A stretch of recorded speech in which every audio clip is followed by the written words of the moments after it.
French President Emmanuel Macron calls for a new coalition between Europe and the Indo-Pacific. He calls it a coalition of independence that will not become collateral victims in the superpowers' war with each other. Now, President Macron was delivering the keynote speech at the Shangri-La Dialogue in Singapore, addressing defense chiefs and senior officials from all around the world.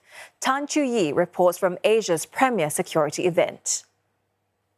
Well, Mr. Macron is the first ever European leader to deliver a keynote speech in the Shangri-La Dialogue's 22-year history. And you would know that France is also one of the members of the UN Security Council's permanent five. And Mr. Macron's key message here at the Shangri-La Dialogue and here at his final stop in Southeast Asia is that France and the EU are solid, reliable partners for the Indo-Pacific at a time when the world order is crumbling and when the superpowers are divided, he said. And he is seeing immense potential for cooperation between the two regions. He made clear, however, that France is a friend and ally of the US, but also a friend and cooperating partner of China, even though it does not always agree with Beijing, he said. But he said France does not want to depend on and to have lives change because of the decision of a single person, he said.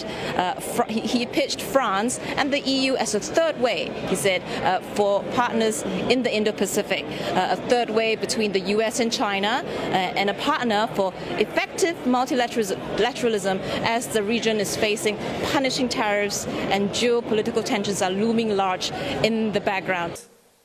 In this very moment, and a common interest to follow this line of strategic autonomy. First, because we live the same challenges. We have a challenge of revisionist countries that want to impose, under the name of spheres of influence, in reality, spheres of coercion. Countries that want to control areas, from the fringe of Europe to the archipelagos in the South China Sea, at the exclusion of regional partners, oblivious to international law. Countries that want to appropriate resources, whether fishing or mineral, and crowd out others from their benefit. Countries that want to impose on free countries their foreign policy choices or prejudice their alliances. No way for these spheres of coercion.